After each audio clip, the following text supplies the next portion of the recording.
Olá pessoal, boa tarde. Hoje nós vamos falar um pouco sobre o Pentateuco.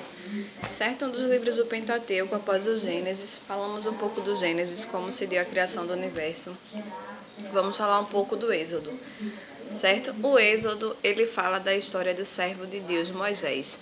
São nomes dos seus servos fiéis que Deus escreveu nas suas santas escrituras, certo?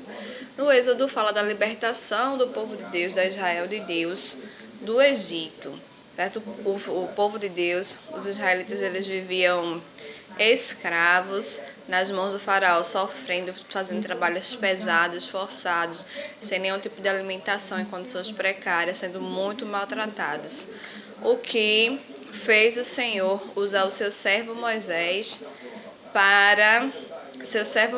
que era um israelita, mas que foi criado pela família, a própria família real, e Deus o usou para retirar o povo israelita da escravidão do Egito e ir para a terra prometida do Senhor, certo?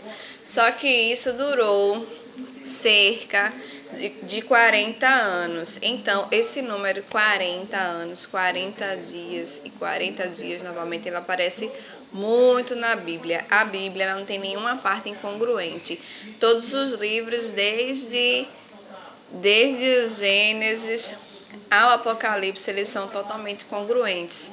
Desde todas as passagens de todos os profetas, Deus, quando chamou um profeta para si, ele explicou para esse profeta, deu as palavras divinas, através de inspiração divina para escrever as santas palavras de Deus, para escrever através da boca do próprio Deus, com a autoridade da boca do próprio Deus, escrevendo sobre a direção da autoridade de Deus. Que vai falar que Deus, ele faz o pacto com seu povo e a aliança com seu povo, Israel, se renova. Tá bom? Hoje eu vou falar um pouco sobre a Páscoa do Senhor, que significa a Páscoa do Senhor, ela é comemorada até hoje para comemorar a libertação do povo de Israel do Egito. Então, até hoje, a Páscoa deve ser ensinada para nossos filhos, para nossos netos, para todos os nossos familiares, como um dos mandamentos de Deus, o porquê comemoramos a Páscoa, certo? Porque todos os profetas do Senhor vieram com a predestinação da recepção do Messias e do reino messiânico de amor, que é firmado por Jesus Cristo, pela passagem de Jesus Cristo na terra, certo? Deus que é Pai, que é Filho, que é Espírito Santo, confirmado na Santíssima Trindade, ele inspirou seus santos e seus profetas para falarem, instruírem nas santas palavras da Bíblia Sagrada, que são todas verdade, são todas realmente inspiradas pelo Senhor. Eu quero falar aqui sobre o conteúdo de Êxodo, certo? Nesse tempo em que o povo sofria, Faraó, ele desdenhou de Deus. Faraó, ele zombou do Senhor. Então ele disse: quem é Jeová para que eu possa obedecer a sua voz e ainda mais não vou... Quem é Jeová para que eu possa obedecer a sua voz para mandar Israel embora?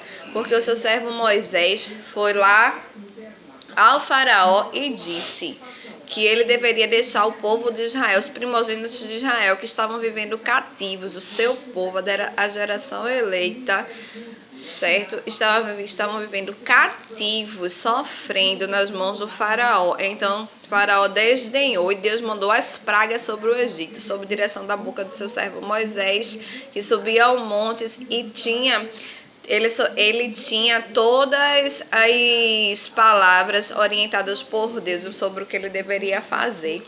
Então, inúmeros milagres aconteceram e as pragas também ocorreram no Egito por conta da desobediência de Faraó a Deus. Então, Faraó ficou obstinado quando viu os sinais e milagres que Deus realizou.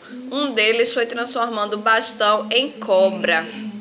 Pegou o bastão de todos os sacerdotes, o bastão de Moisés virou a cobra e todos os bastões viraram cobra, que os bastões até hoje significam autoridade do sacerdote do Senhor. Significa autoridade de Deus na terra. O bastão sagrado. Então o bastão virou cobra e a cobra engoliu os outros bastões, dizendo assim que a autoridade de Moisés era superior, que as palavras do Senhor seriam dirigidas a Moisés e que eram para obedecê-lo. Mesmo com todas as pragas, Moisés conseguiu libertar o povo do Egito, sabendo que o povo de Deus iria passar por uma provação, 40 anos pelo deserto, sendo guiados por uma coluna de fogo e sendo alimentados pelo próprio maná. Maná que descia do céu, descia um pão doce descido do céu, certo? Eles se alimentavam desse pão. Então o povo de Deus começou a reclamar no deserto porque não tinha alimentação. A alimentação não estava, eles estavam